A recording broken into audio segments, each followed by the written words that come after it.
nobody trusted. Look at me go. Ayy, pressure been building, I gotta raise up the ceiling. Look at me go. Ayy, these other rappers be my children, all in they feelings. Look at me go. Ayy, turning that nothing to something, now they all love it. Look at me go. Ayy, can't even go out in public, nobody trusted. Look at me go. Ayy, pressure been building, I gotta raise up the ceiling. Look at me go. Ayy, these other rappers be my children, all in they feelings. Look at me go. All of these rappers been getting richer when they always be rapping about being rich. That don't make sense to me cause I relate to the rappers who talking about real shit. I don't got time for that jibber jabber cause I already know what the deal is. They only here for today but they leaving tomorrow like they on a field trip. Windows tinted when I'm pulling up, feel like I'm Heisenberg cooking up. And if you been talking that crazy, got Dre with me and he fix you up. Who you know been dropping hit after hit after hit after hit. I'm on a mission to get in my way and everybody knows that I'm never gon' miss. Look at me go. Ayy, turning that nothing to something, now they all love it. Look at me go. Ayy, can't even go out in public, nobody trusted. Look at me go. Ayy, pressure been building, I gotta raise up the ceiling. Look at me go. Ayy, these other rappers be my children, all in they feelings. Look at me go. Ayy, turning that nothing to something, now they all love it. Look at me go. Ayy, can't even go out in public, nobody trusted. Look at me go. Ayy, pressure been building, I gotta raise up the ceiling. Look at me go. Ayy, these other rappers be my children, all in they feelings. Look at me go. Spending more time with my fam, cause they the only ones who know what I've been through. Everybody riding waves, looking like they gotta find a new swimsuit. Made a promise to myself, I'm never gonna stop till I get what I'm into. I don't need much to be happy, just enough money to pay when the rent's due. Touring the world, I'ma make it happen. Meeting the fans who I made it happen. Know that I'll never be losing traction. Best in the game, yeah, I'll be the captain. Living my life with a chip on my shoulder. Lately it feels like a boulder. Looked at my watch and I don't have no time to chill. I need a meal. Look at me go. Ayy, turning that nothing to something, now they all love it. Look at me go. Ayy, can't even go out in public, nobody trusted. Look at me go. Ayy, pressure been building, I gotta raise up the ceiling. Look at me go. Ayy, these other rappers be my children, all in they feelings. Look at me go. Ayy, turning that nothing to something, now they all love it. Look at me go. Ayy, can't even go out in public, nobody trusted. Look at me go. Ayy, pressure been building, I gotta raise up the ceiling. Look at me go. Ayy, these other rappers be my children, all in they feelings. Look at me go.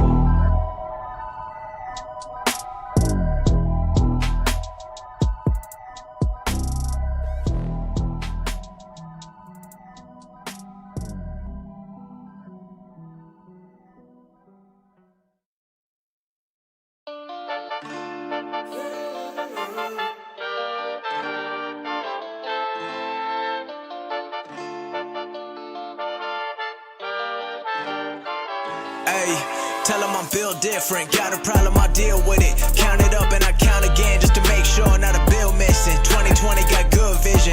In my lane on the road to riches. 12 years I put in work. They wondering how I'm still winning. Go tell them I'm built different. Run the game like I'm playing Madden. Call the plays, I'm the team captain. In the gym, got my reps up. I'm getting better, I'm still standing. Fake friends, they be praying on my downfall. Make me wanna go work harder, cause I won't ever let it happen. Everyone got their own story, I'm telling mine, reaching worldwide. Hoping some people can relate and keep working to a better life. I've been out here trying to motivate while they be giving out fake advice. I don't do this just to make a living, I do this shit just to stay alive. Yeah, I'm doing me, nothing be making me nervous. Nothing was given, I earned it, and this wasn't luck, it was certain. I bet on myself and I cashed out, nobody making me crash out. I'm too determined, I keep on learning if they be wondering how. Tell them I'm built different, got a problem, I deal with it. Count it up and I count again just to make sure not a bill missing. 2020 got good vision, in my lane on the road to riches. 12 years I put in work, they wondering how I'm still winning. Go tell them I'm built different. Veteran but I'm still dropping, they used to hate, now they plead copping. I'm in the lab while they bar hopping, got what I wanted, I'm not stopping. They see the work and their jaw dropping. I check the bank and I'm merely rocking. Not motivated by dollar signs, but at 9/11 my next option, yeah. Expensive taste from a young age, my life a journey. I turn the page to the next one, I'ma make it great. Had to build it from the ground up, so I'm proud of what I have attained. Championship mindset, I don't take L's, I elevate. Yeah, getting better on a daily. Never gonna see me complaining. The old me is not the same me, and nothing ever gonna faze me. Been to the peaks, I've been to the valleys, but I still made it out to the other side. They wondering how I kept my spirit high. Tell them I'm built different, got a problem, I deal with it. Count it up and I count again just to make sure not a bill missing. 2020 got good vision, in my lane on the road to riches. riches. 12 years I put in work, they wondering how I'm still winning. Go tell them I'm built different.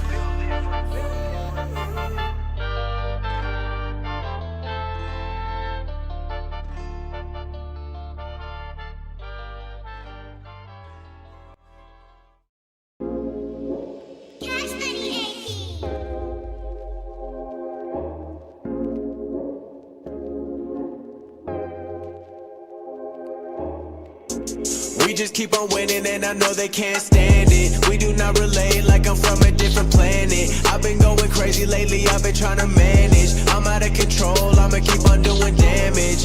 If you come around me, I'ma let it bang. I don't wanna see them ever coming in my lane. They keep trying to call, I'ma always let it ring. I don't need nobody, I'ma do it for the team. As soon as I get it, I'm never looking back. Everything I see, I keep inside and put it on the track. I don't need a cop or Bugatti to show I'm making racks. Put my heart in every line and they all trying to paint it black. Damn, if you want the drip, I'm Aquafina. They been trying to ride my way, but I just move like Katrina. My demeanor been meaner than ever. I'm living way better when I don't put all my effort into pleasing people, forgetting everything that I do, everything that I say. Lately I've been overthinking, gotta get out my way. I've been trying to do it all before I run out of days. And when it's all said and done, I hope they see what I gave. Yeah, we just keep on winning and I know they can't stand it. We do not relate like I'm from a different planet. I've been going crazy lately, I've been trying to manage. I'm out of control, I'ma keep on doing damage. If you come around me, I'ma let it bang. I don't wanna see them ever coming in my lane. They keep trying to call, I'ma always let it ring. I don't need nobody, I'ma do it for the team. Please don't call my phone, I've been in the tropics. If we talking business, I just wanna see the profit. They must think I'm gothic cause I've been a hot topic. The music hitting hard and I'm not playing for the Rockets. If we shooting for the top, I got 100 rounds. Keep the ammo by my side just in case they run me down. They looking for they flow, I seen it in the lost and found. Put that money where your mouth is and we never hear a sound. Shh. But they all trying to be great. Everybody in a rush, I'm okay if I'm late. I'm just following my path, it ain't really a race. And if you in it for the cash, we can never relate. Yeah, we just keep on winning and I know they can't stand it. We do not relate like I'm from a different planet. I've been going crazy lately, I've been trying to manage. I'm out of control, I'ma keep on doing damage. If you come around me, I'ma let it bang. I don't wanna see them ever coming in my lane. They keep trying to call, I'ma always let it ring. I don't need nobody, I'ma do it for the team.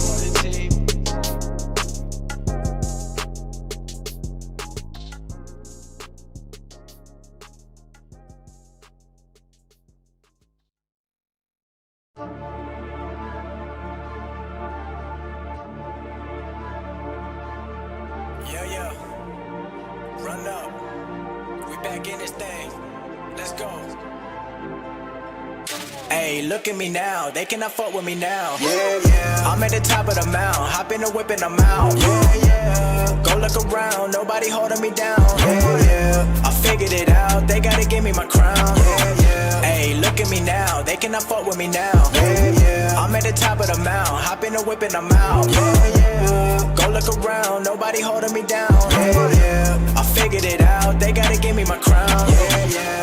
I never been fit in a model, I did it my way and now they wanna follow. Just give me my credit and we got no problem. I'm working my way up, I came from the bottom. I look at my idols and enemies, don't give a fuck what you telling me. I talked to God and he told me it's meant to be. All of the money gon' show you the jealousy. Don't give a fuck cause you're not in my lane. They wanna be me but we not the same. Hop in the Bentley, she hop in the range. My life is amazing, I cannot complain. Watch how I level up running the game. Whole lot of shit that I cannot explain. They see my kindness and take it for weakness. I promise you don't wanna get in my way. Yeah. Hey, look at me now, they cannot fuck with me now. Yeah. I'm at the top of the mountain, hop in the whip and I'm out. Yeah. Go look around, nobody holding me down. Yeah. I figured it out, they gotta give me my crown. Yeah. Hey, look at me now, they cannot fuck with me now. Yeah. I'm at the top of the mountain, hop in the whip and I'm out. Yeah. Go look around, nobody holding me down. Yeah. I figured it out, they gotta give me my crown.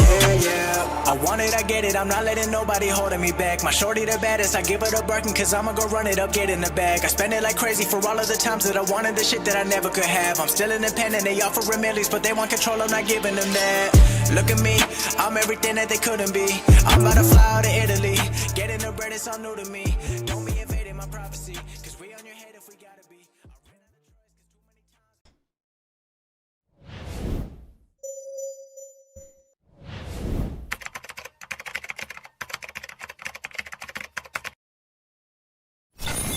Good morning, good afternoon, and good evening, everybody, on a Tuesday, I think it is. I'm going to go ahead and grab Jason and bring Jason in. What's going on, Jason? What's happening, man? Oh, man, everything is going great. Here it is. It's Tuesday. Hey, we're streaming on a Tuesday. We're streaming on a Tuesday.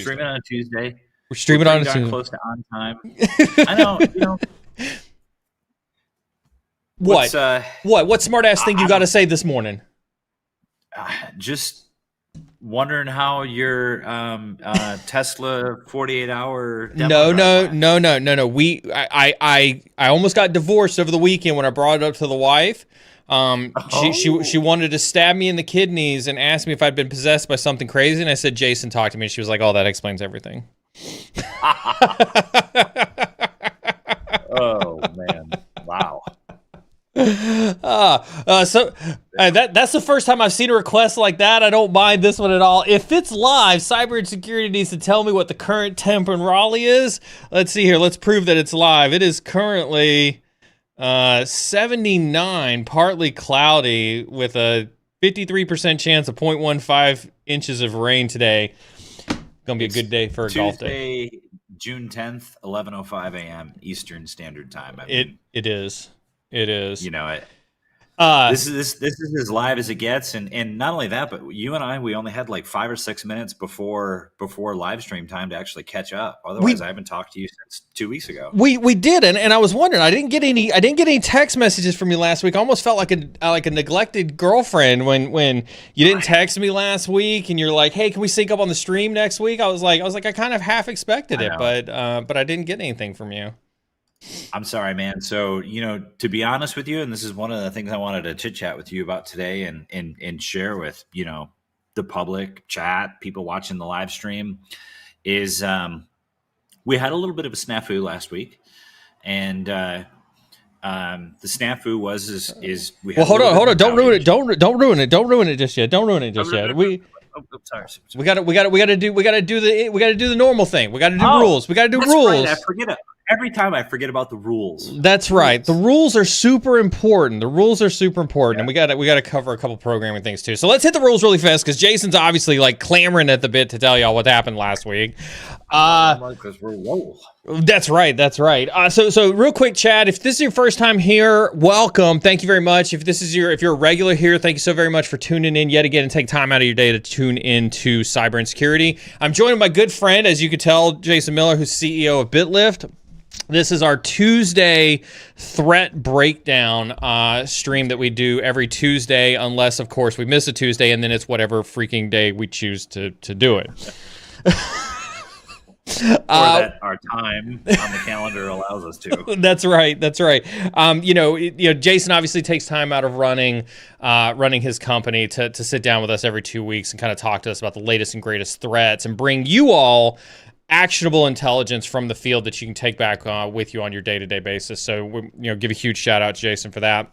With that being said, we are streaming live across LinkedIn, YouTube, Twitch, X, and a bunch of BitLift channels. If you're looking for me on LinkedIn, on my normal channels, you currently can't catch me on my normal channels on LinkedIn. I'm actually streaming to BitLift's LinkedIn channel, and so I want to give a huge shout out, Jason. Thanks for letting me stream to the BitLift channel. LinkedIn, unfortunately, only allows me to stream to one LinkedIn at a time, so if you're looking for me on LinkedIn, losers, go look for me on BitLift's LinkedIn channel instead of my LinkedIn channel. But you are welcome to tune into us, Twitch, YouTube as well.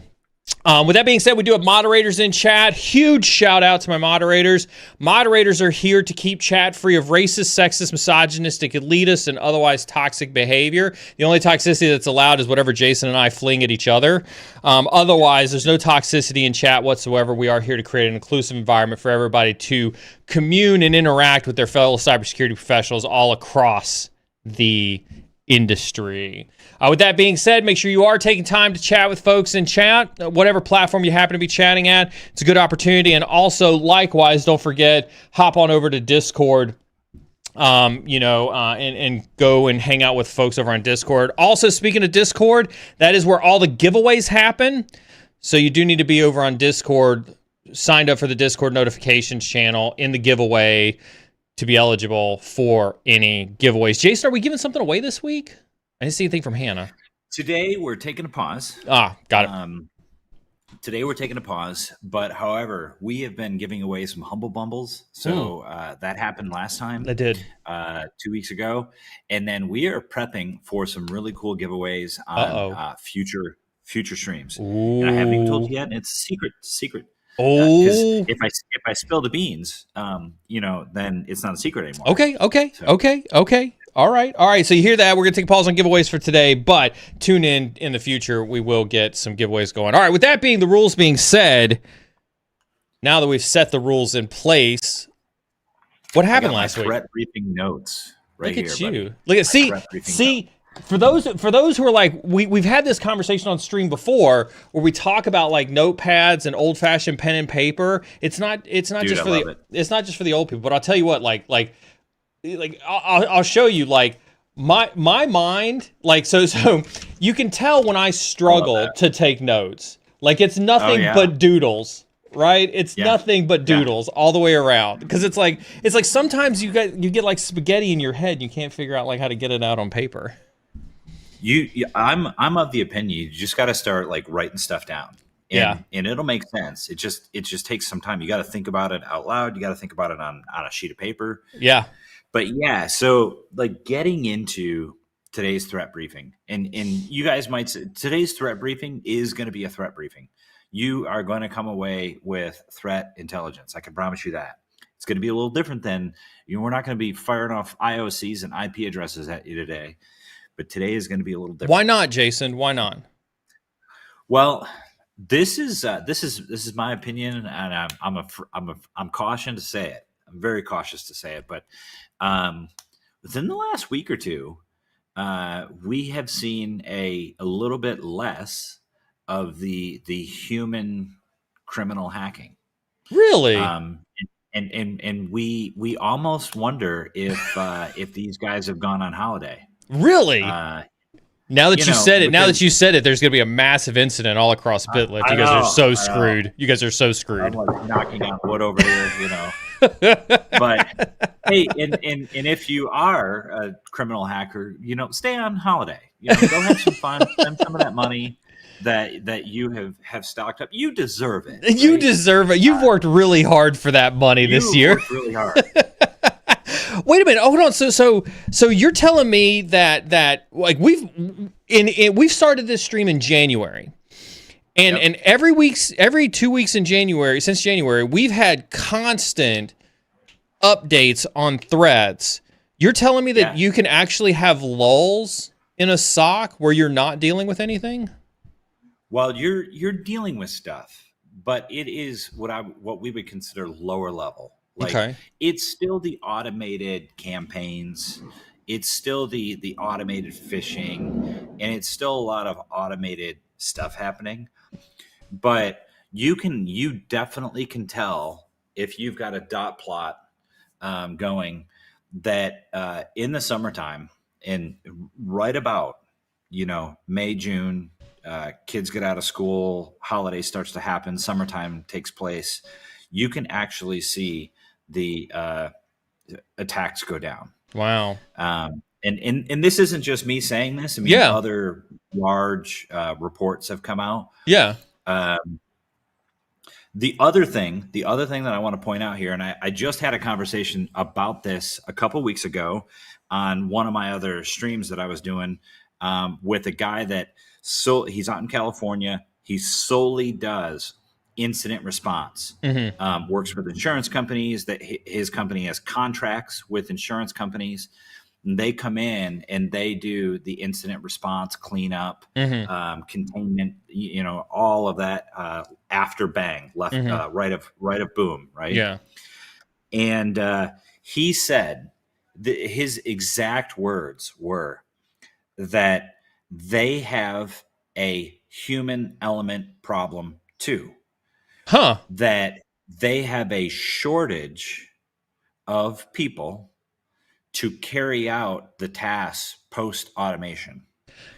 So where we might have an employment shortage in a particular industry or vertical here in the United States, these folks actually have a shortage of people to carry out their tasks over there. By the way, this is not an advocate for anybody on chat to go looking for a job with cyber criminals. Let's just make that expressly clear. That does not mean that you should go over there because there's a gap and there's a people need over on the cyber criminal side. Let's just make sure that we're saying that out loud.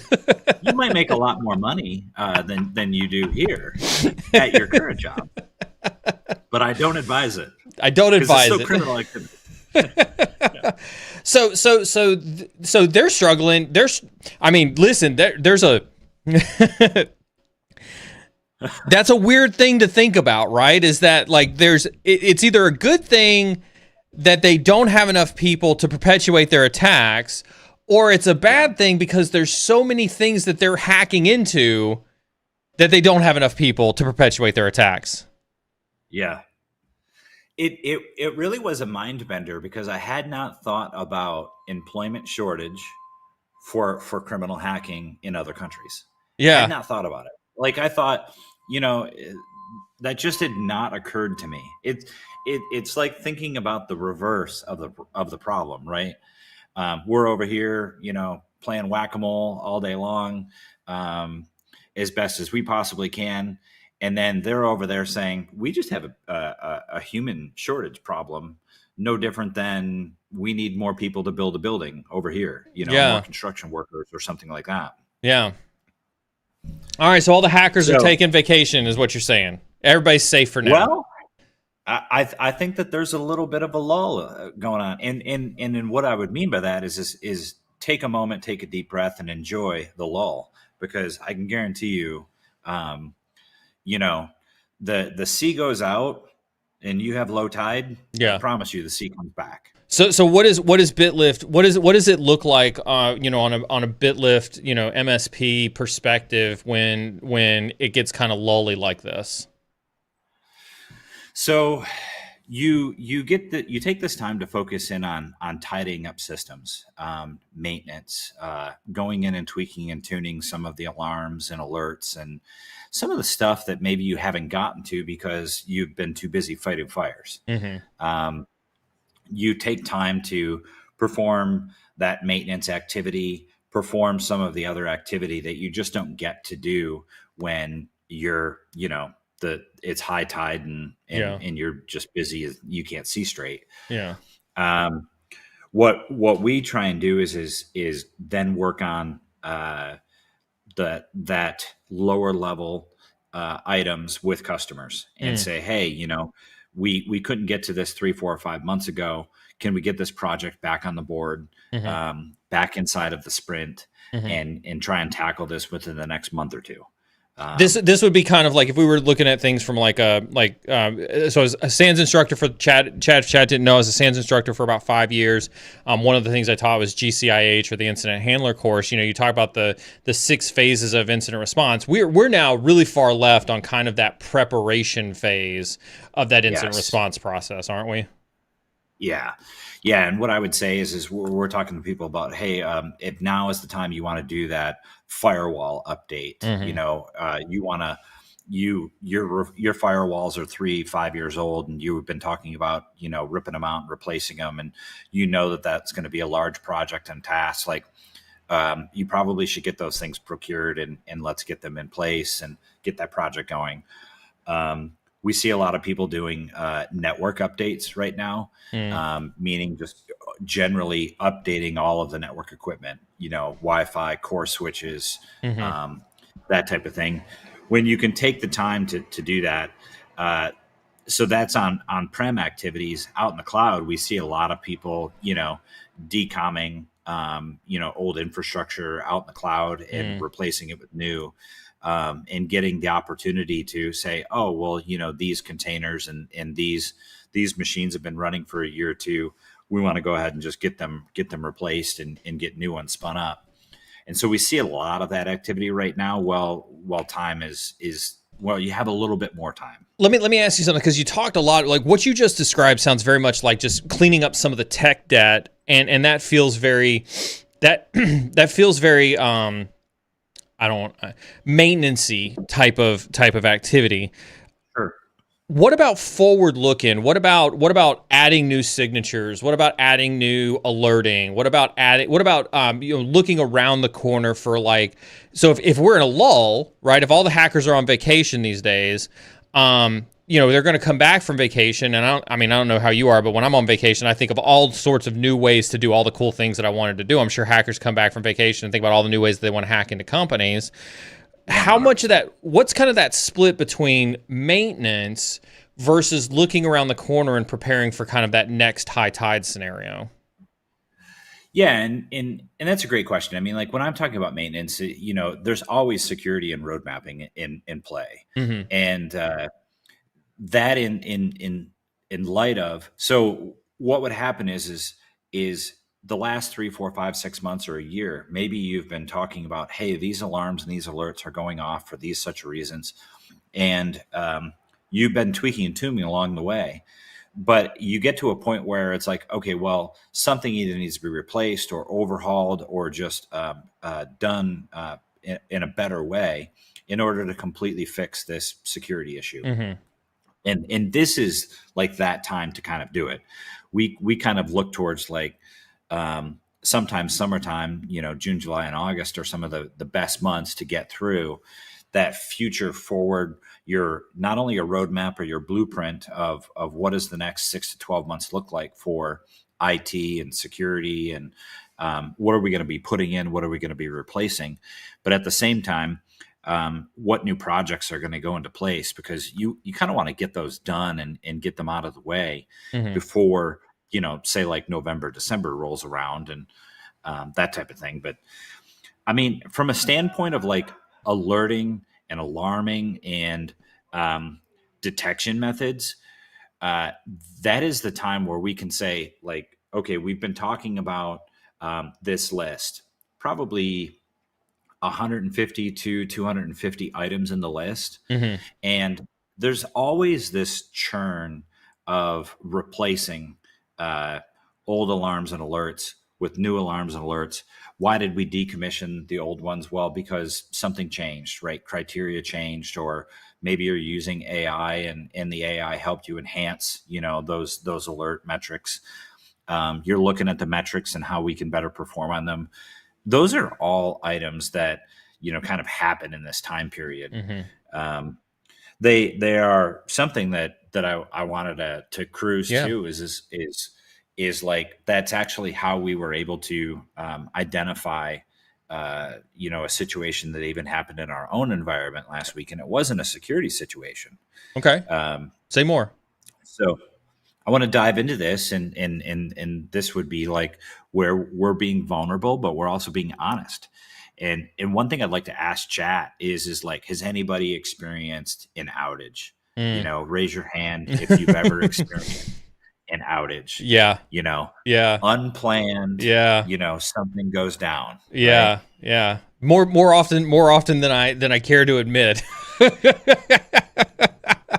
Man.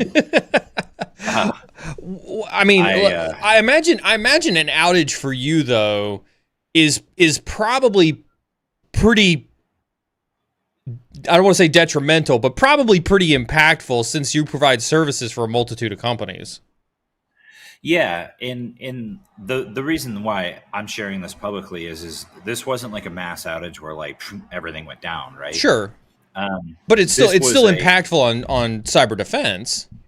Still impactful on cyber defense. And the other question that I want to pose before I completely dive into this is I would want you to think about, hey, I've experienced an outage. How did we respond? Mm-hmm. How did I respond as an individual? Mm. How did the team respond to the outage as a team response? And then I'll jump into this. Well, I mean, so if I were to answer that, right, like I think this is going to sound sad to say, but I'll go back to some of the larger companies that I've worked at. I would almost say that outages get way more visibility than cyber events, because outages at a certain level oftentimes absolutely impact the business in a very, very direct way. I worked for a company one time that I mean, one of the e-commerce sites that they had, generates something to the tune of $10 million a day. An outage on an hour of that is really, really close to millions of dollars worth of lost revenue. Depending on what time of the day, right? Yeah, exactly. Yeah. And so I would almost argue you see more hair on fire during an outage, regrettably, than you do during a cyber incident in most cases. Oh yeah. Yeah, because the business understands outage. Yeah. The business doesn't always understand the cyber risk, which That's is, I'm right. hoping, one of the topics we can get to today. But you're 100% right. I've built up in my time. I spent a bunch of time in data centers and racking and stacking equipment for companies, and large and small. And I'll tell you what, everybody understands outage. Doesn't matter who you're talking to. Crystal CFO, clear. CEO, crystal clear. Outages, and then outage to them automatically means like downtime money, money loss, right? Yeah. But we often, I think sometimes we even fail to communicate properly. Cybersecurity risk also can equate to outage, but it just isn't seen. Like, it doesn't affect the whole company sometimes. Yeah. And sometimes it does affect the whole company. But, most of the time, if you have an outage, everybody's on an all hands call. Absolutely. And you're diving deep into it. Yeah. There's almost always there's almost always some crisis. Like, one company I was at was notorious that every outage was a crisis, and their crisis playbook always immediately started with a war room. And you had to staff the war room from all the different departments, and that was always highly disruptive in terms of doing it. And I always wished, I was like, man, why can't we get that for most of these cyber incidents that occur? The only time I was able to get that for a cyber incident, honestly, was when WannaCry hit. Yeah. It's looked at differently, which I don't quite understand, because a cyber incident, let's just say, for instance, it wasn't even ransomware and somebody just stole data, or an account was compromised and the account exfiltrated data. That still has an impact to the business. Yeah. So let's get together in a room and talk about what just occurred. You would think that it would go down like that. Yeah. But it doesn't get the attention, of a lot of folks still. Yeah. And I think that's yet to be determined. I think we have to interview, more people in order to figure out, what's the mindset behind that? Yeah. So you guys had an outage last week. So we had an outage last week. It was minimal. It did not occur across the entire environment, which I'm very thankful for. Yeah. But we still, and some of the things that I want to share with the live stream today is that building your systems and architecting your systems in such a way where there is points of failure, and you want to build things to the point where they could fail. You said you want to build things to the point they could fail. They could fail, but you have redundancies. Yeah. I just needed to finish that sentence. But yes, you have to build things in a way like, okay, if this fails, what's our redundancy, right? Yeah. Now, in our case last week, it was a Monday, of course. Of course. And I have a friend in the space that it's like always happens on Monday, Never fails. Never fails. But so one of our folks pushed some code, and then the code ended up breaking some things, and we did end up on a call and got our arms around it pretty quickly identified the issue, and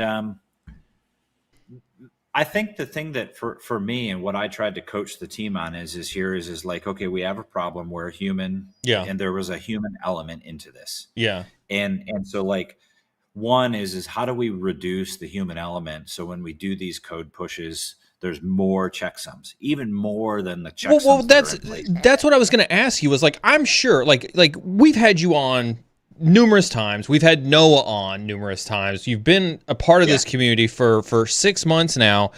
I think everybody's expecting excellence out of you. Are we to assume that you didn't have processes and procedures in place to keep this from happening, or did you, and they just weren't good enough? Like, it's like, look in the mirror, and how did this happen?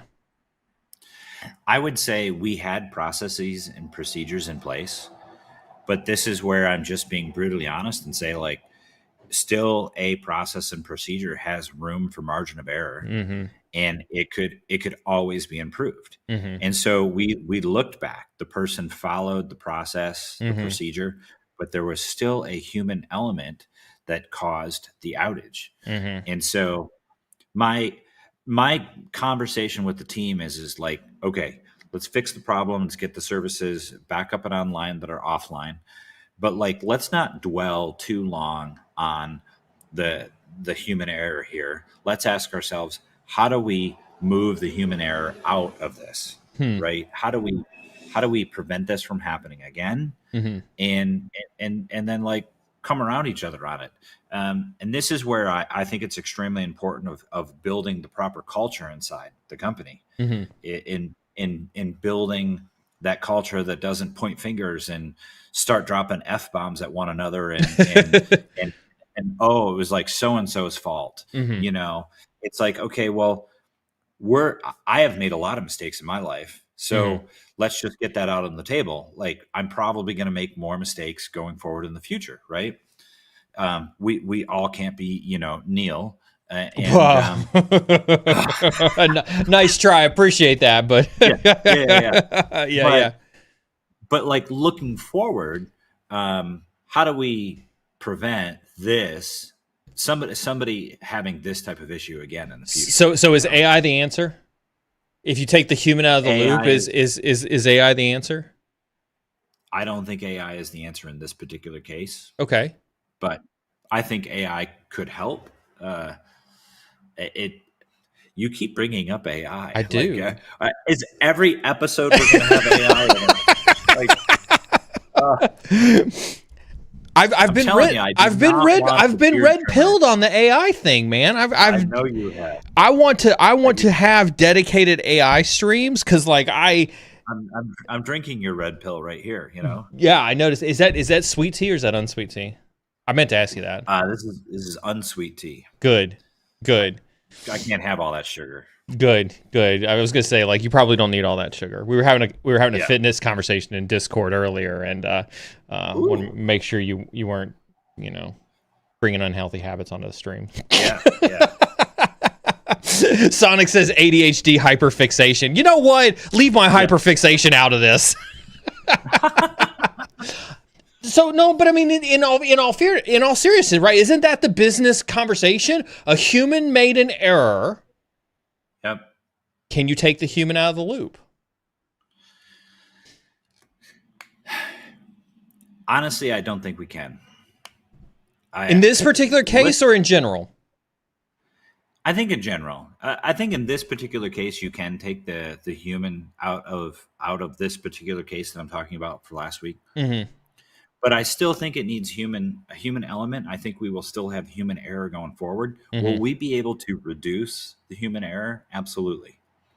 But like I said to a couple of team members, I think this is the first time that we've had like an outage like this, like a true outage in years.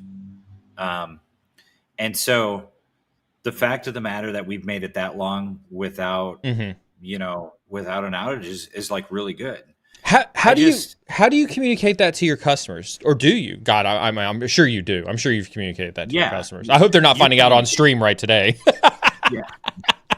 Hey, all the BitLift customers, guess what? There was an outage last week, and you never noticed. And you never noticed is because we built redundancies into the system. Look at that. Yeah. But first of all, honesty. You have to communicate with your customers with honesty and transparency, because like my dad always told me, once you start a lie, it just rolls and rolls and rolls, and eventually you've got this huge lie that you can't unwind. Yeah. And so one thing that we have always done at BitLift is be honest and transparent. Mm-hmm. So you communicate with your customers, hey, we had an outage and we identified it very quickly and we resolved the outage. And oh, by the way, you probably never even noticed because of the way that our systems are architected and designed. Yeah. And that was the case. I mean, logs still flowed into systems. They still hit their queues and analyzation, and it just worked differently for a time period until all the systems were back online and systems were chugging back along again. Yeah. So all that though, like detection still occurred, response and alerts still occurred. And the one thing the reason why I'm talking about this publicly is because you don't see a lot of companies talking about it publicly. Yeah. And you also don't see them talking about it in real time. Like, a week ago, they're all, nobody wants to say we're a human and we have errors and we have problems. So with that being said, like, let's go back to the education part of the stream, right? Which is, how can people prepare? Like, what are the top 3 things that maybe you guys changed coming out of this? Or to your point, like this first outage you guys have had in years, what are the top 3 best practices in terms of being able to prepare for that level of defensive redundancy, if you will? One is we've thought about the way that we built our systems and how data flows into our cloud in such a way that if this goes down, then this. And then if this goes down, well, we're okay with maybe a 5-minute, 10-minute, 15-minute, outage here. There's areas where you might be okay with taking an outage. One is you have to think about not losing data. In all cases, you want to make sure that you're queuing data or holding data someplace where you don't have data loss, right? Because that would be very bad to go back to your customers and say, hey, we need to get the logs or the something or the data for this X time period. And then you have to tell them that we don't have that data because we lost it. And that's not true in this case, but so the one main point is building and architecting your system so that there is failure or risk tolerance in place. So, one is we take the approach we never want to lose data, and so when we ingest data, it goes to 2 places at a minimum, and then we still back up the data in systems.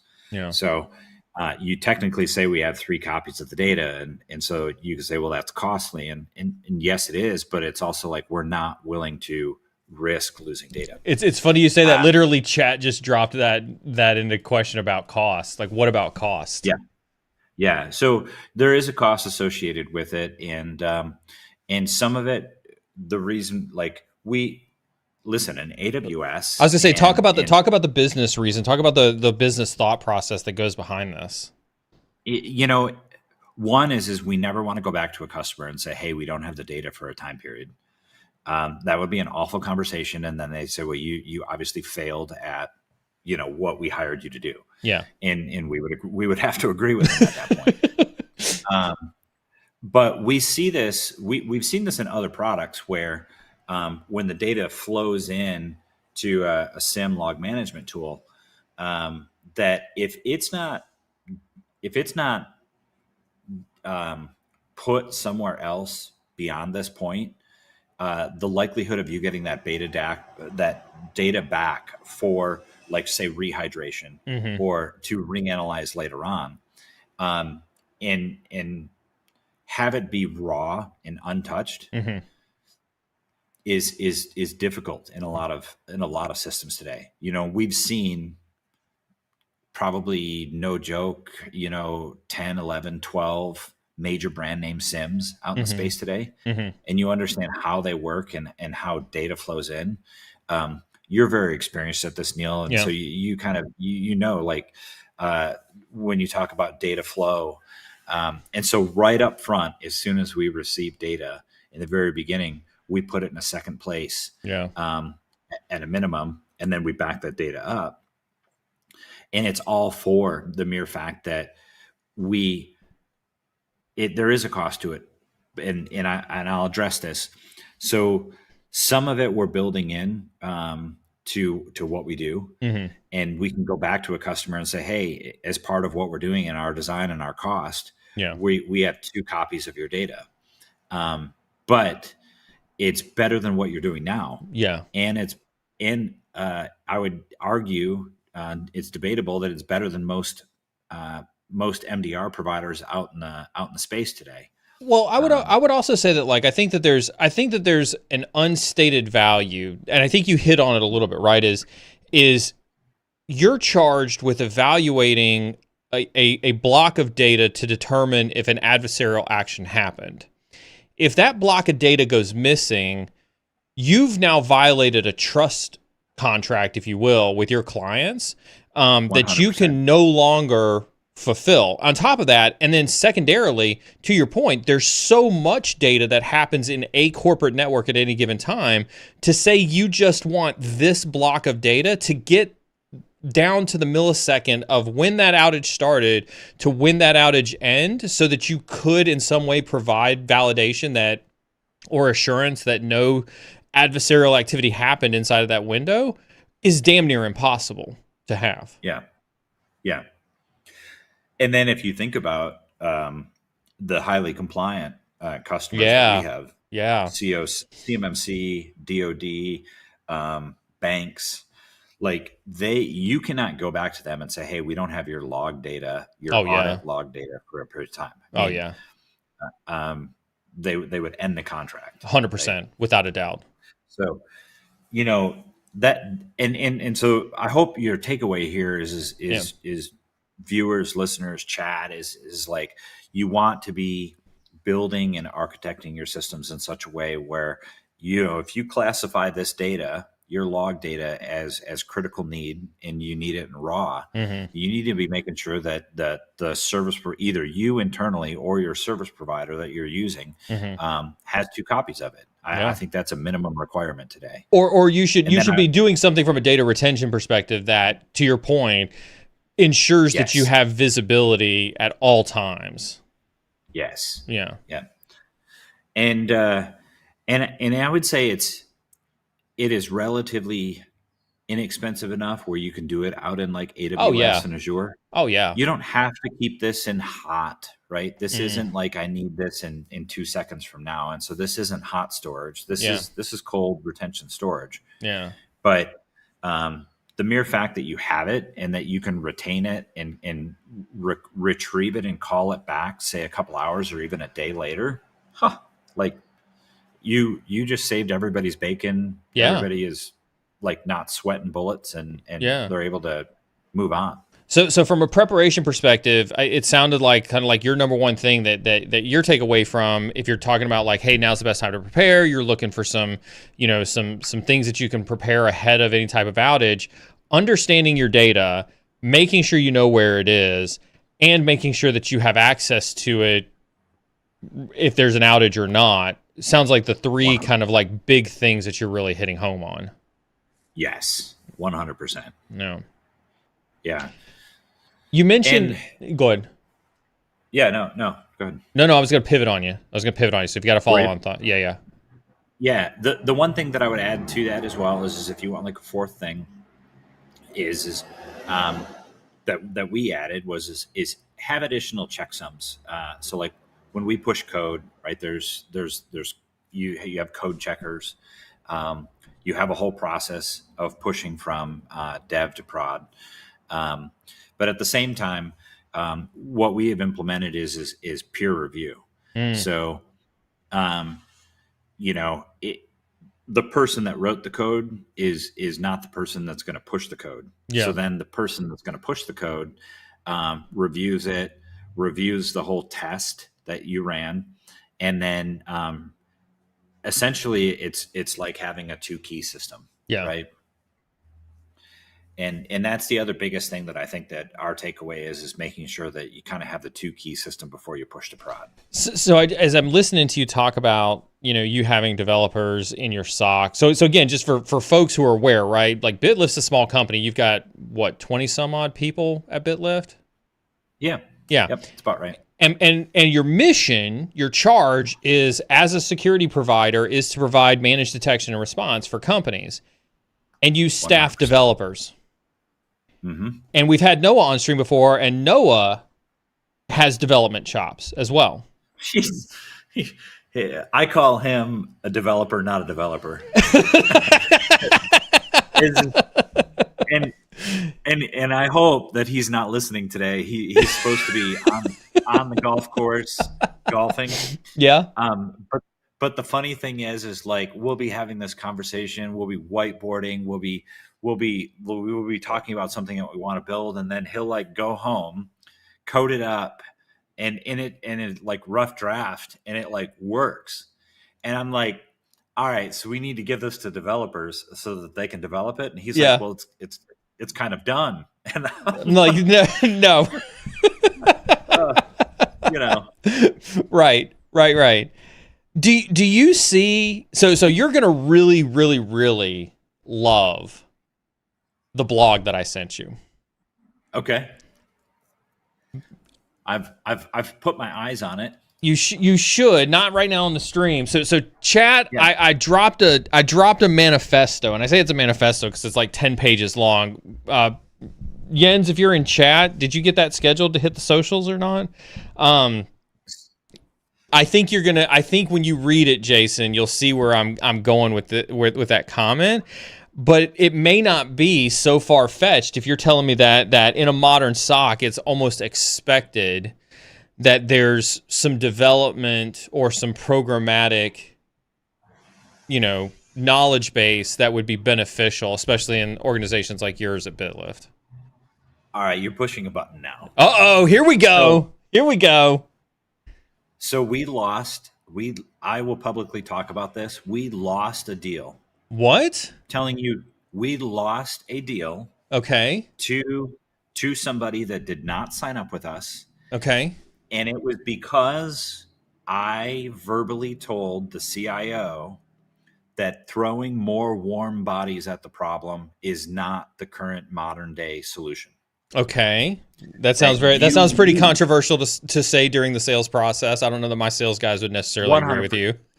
You're right, and that's why probably the sales team at BitLift has since removed me from such calls. But I'm just being brutally honest. Yeah. Like, if you don't have developers inside of a modern day SOC, you are missing it. You are a antiquated 10-year-old company then if you're still thinking, oh, we need to hire more people to grow our SOC. No. So you're saying AI. You're making my AI case for me. I will say that is that AI and you need software developers. Yeah. Because what I'll tell you, my friend, is that it is because of your software development background that you're doing what you're doing in AI.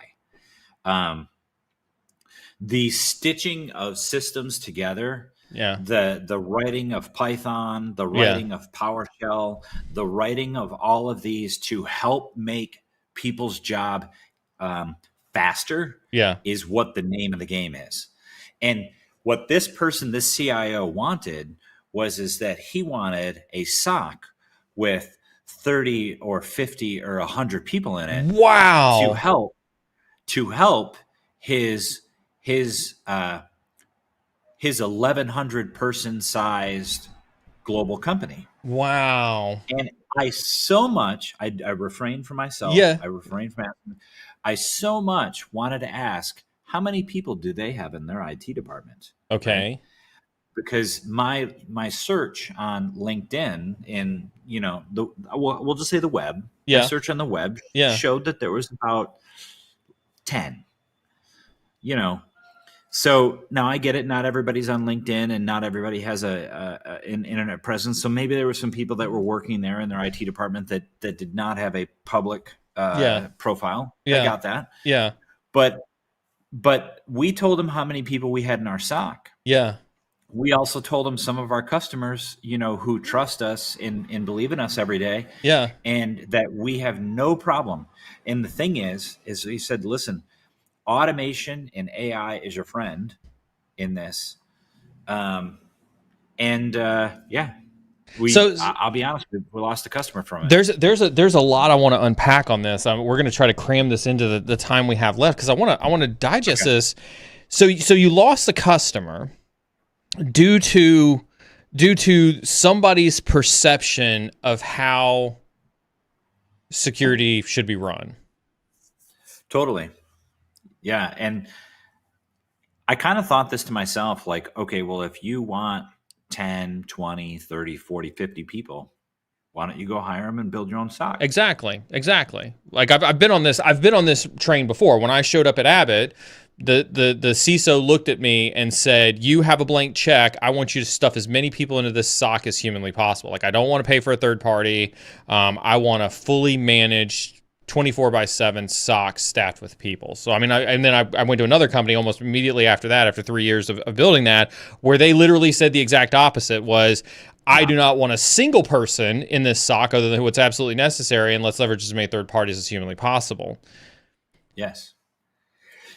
And I will tell you, so I'm obviously from the third party perspective because we're an MDR company. Well, obviously, but yeah. I will tell you what. But this is why I tell people we don't really consider ourselves an MSSP. Mm-hmm. We didn't start out as an MSP. We're not helping people like manage endpoints and firewalls and manage all of the security stack in their environment. We are not doing that. We are laser focused around detection and response and SIM and log management. And so you won't see all of these plethora of other stuff that I call distractions in dilution, right, of people's time, energy, focus, skill. Mm-hmm. And so if you go hire an MDR company, whether it's BitLift or somebody else, what you're getting is that laser focused attention on being able to do detection and response, right?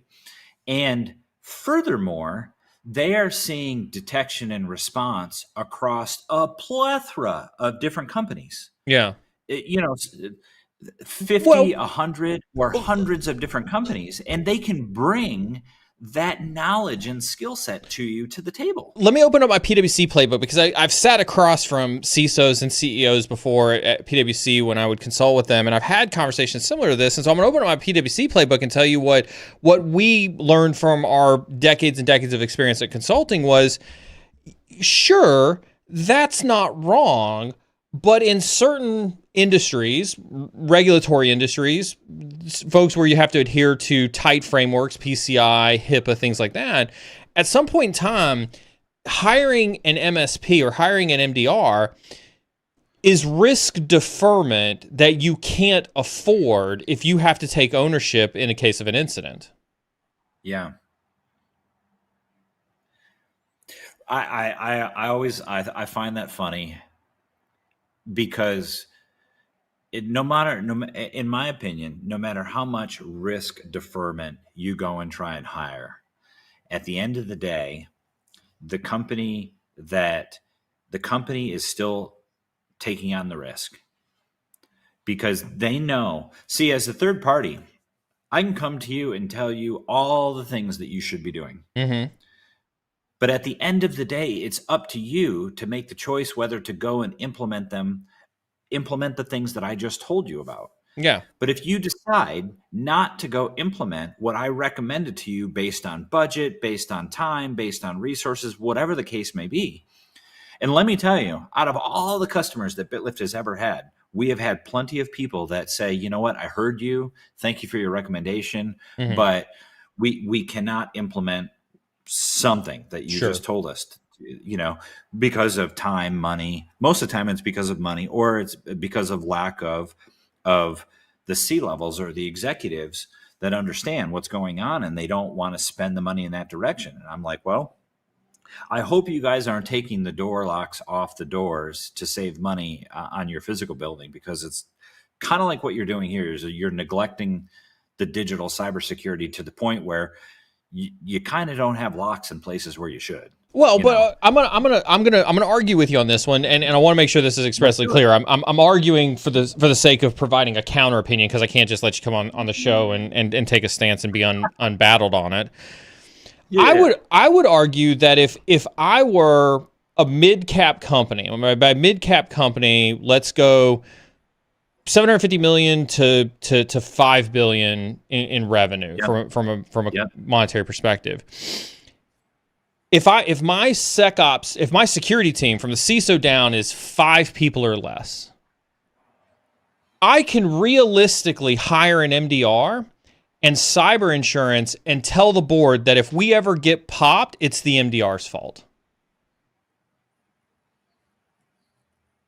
And I would hope that you would be looking for a job sometime soon.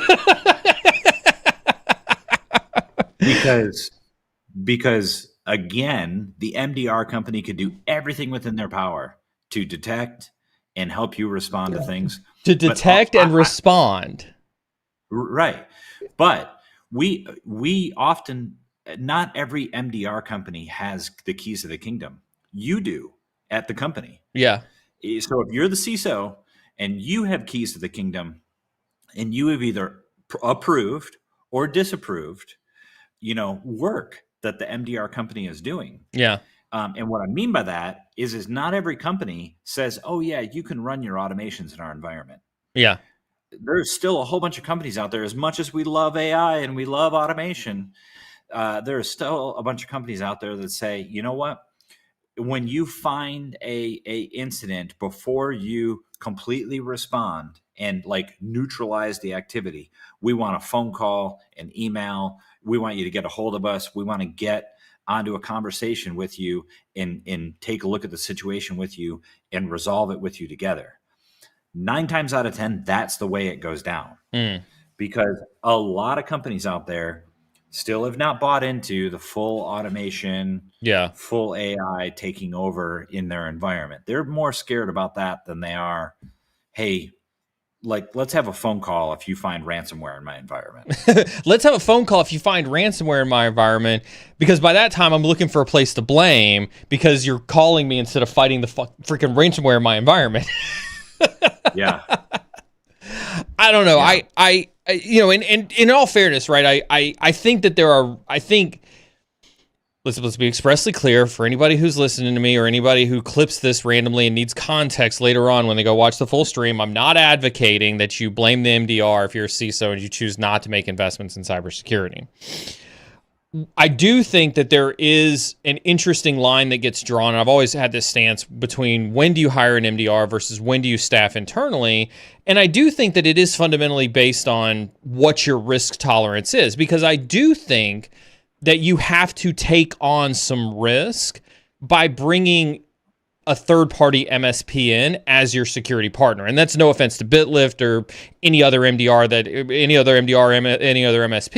I think it is a foregone conclusion that if I own the security for Query, for instance, and I decide to bring in a third party, at some point I have to implicitly trust that third party to act as a partner with me in defending Query's assets. I agree with that 100%. I do agree with you there. And there is a shared responsibility. It's what I would hope, and I hope that you see this from this angle is like, I'm a big person of like, well, let's document the decisions that we chose along our journey together. Yeah. Because these decisions that we're making together may have repercussions in the future. And you, as the CISO of the company, might forget the decision of why we made such decision verbally. Yeah. But then I have it right here in writing in black and white. In a notepad somewhere here. It's over here somewhere. In a notepad or an email. Right. In an email. And an email will hold up. Right. That's right. That's right. But no, I mean, I love what you're bringing up here. Yeah. And I think it is because I have heard the words spoken. I hired such and such company to defer the risk. Absolutely. 100%. And it's said, I would bet you every day in conversations all the time. And at some level, I get it. Yep. But at another level, I would say it is a shared responsibility. And I would still say that 51% of the risk and the responsibility is still on 51% or more is still on the company itself. I think I want to argue this with you, but I think we got to wrap up here in a little bit. Holy smokes! Yeah, I know exactly right. I'll say the last piece, and then we'll wrap it up because I think both you and I have got meetings to run to. Yeah. While 51% of the responsibility still falls on me as CISO in protecting the organization, I also think that my legal team has looked at our contracts up and down and looked for every level of indemnification and liability clauses and everything else, because they're thinking about it from, if we're going to hire a third party, those are going to be the first people that we blame. And so we want to make sure the contract language is as favorable to us as possible so that we can look to a third party to blame. Yeah. And in which case we look at those contracts just as much as that and make sure that it is shared risk. Because here's the thing. I even tell our customers this, listen, we can do the best we possibly can do for you at detection and response.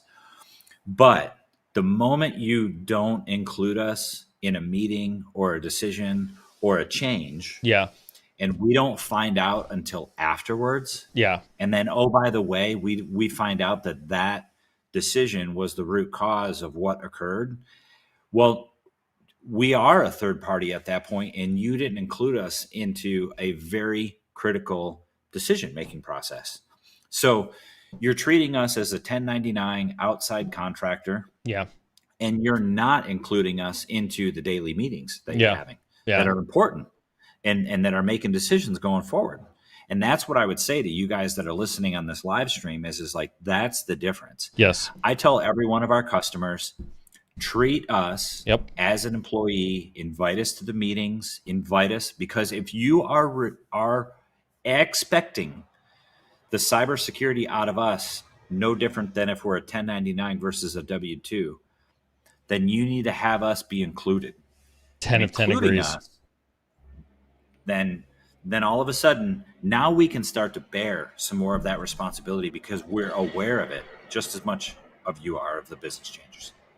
Things to think about, chat. Things to think about, indeed. Jason, thanks for arguing with me on that one. I think we should. I think I know we've talked. I think we talked about this after the last stream about having like a dedicated stream where we talked about, business as a whole. I think this is one of those things that we can add to that conversation about like, what it's like to run BitLift and what it's like to have that business and make those types of decisions. But good chat as always. Hopefully you don't get. I didn't even get to my sore isn't dead. No. Save that one for next time. Yeah. Save that one for next time. 2 weeks, we're going to see you again. Awesome. I wish you a quiet next 2 weeks, but if not, I'm looking forward to seeing what you got for us. I'm going on holiday. That's right. If the CEO goes on holiday, no incidents happen, right? No incidents, yeah. All right. Isn't that how it always goes? That's totally how it goes. Chat, real quick before I let Jason send us off, don't forget to tune in on Friday with Tea with a Hacker. Apologize for last week. Carmen surprised me by coming home early, and so I had to pick her up from the airport super early in the morning. I apologize that the wife took precedence over a stream, but you know how it is. It was good to see her, good to have her back, although I think she did bring COVID back, Jason, from San Diego, there's COVID running rampant in my house. Well, hey, as long as you're steering clear of the protesters. That's right. Jason, send us off, buddy. Hey. Yeah, well, thank you everyone for listening today. Hope you guys have an awesome week ahead of you. Hopefully Neal shares this blog with everybody and we all read the amazing knowledge that's in his head. And, get a cup of coffee because it's 10 pages. It is 10 pages. It's a manifesto. But love you guys. Appreciate you hanging out with us today and watching our live stream, and look forward to seeing you in 2 weeks. We'll see y'all later. Take care.